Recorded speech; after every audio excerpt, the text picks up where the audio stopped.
அதிமுகவுக்கு 120 தொகுதிதான், கூட்டணி ஆட்சிதான் உறுதியாக இருக்கும் அமித்ஷா.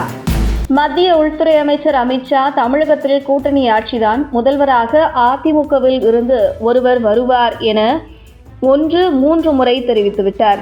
மேலும் அமித்ஷாவின் வாக்கு வேத வாக்கு என தமிழக பாஜகவில் இருக்கும் மூத்த தலைவர்கள் தெரிவித்து தமிழகத்தில் கூட்டணி ஆட்சிதான் என்பதை அவர்களும் உறுதி செய்துவிட்டனர்.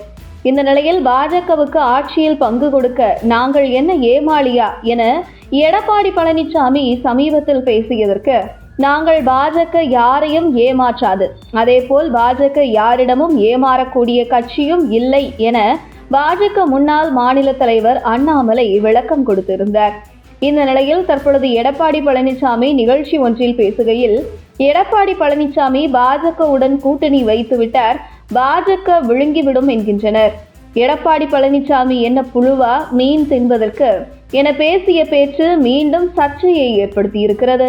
இந்த நிலையில் வரும் 2026 சட்டசபை தேர்தலில் அமித்ஷாவின் வியூகம்தான் என்ன, கூட்டணி ஆட்சி அமையுமா அமையாதா என்கிறது குறித்து சில தகவல்கள் வெளியாகியுள்ளது. அதாவது தற்பொழுது அதிமுகவின் ஆதரவு பாஜகவுக்கு தேவையில்லை, அதே நேரத்தில் பாஜகவின் ஆதரவுதான் அதிமுகவுக்கு தேவை. வரவிருக்கும் 2026 சட்டசபை தேர்தல் என்பது அதிமுகவிற்கு வாழ்வா சாவா என்கிற ஒரு விஷ பரீட்சை என்று சொல்லும் அளவிற்கு இந்த தேர்தலில் அதிமுக ஆட்சியை பிடிக்கவில்லை என்றால் அதிமுகவும் அட்ரஸ் இல்லாமல் போய்விடும். எடப்பாடி பழனிசாமியின் அரசியல் சகாப்தமும் முடிவுக்கு வந்துவிடும். இதுதான் அரசியலின் யதார்த்தம் என்று கூறப்படுகிறது.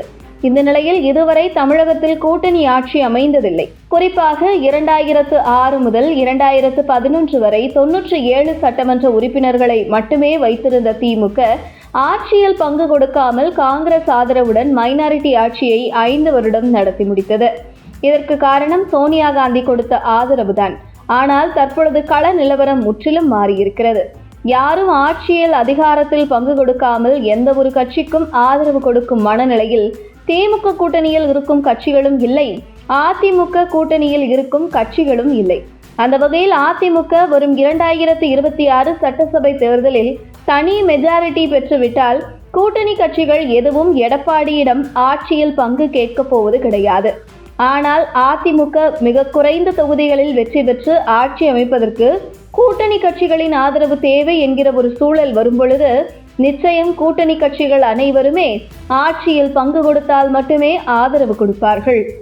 அதே நேரத்தில் அதிமுக குறைந்தது 160 முதல் 170 தொகுதிகளுக்கு மேல் போட்டியிட்டால் மட்டுமே 118 தொகுதியில் வெற்றி பெற முடியும்.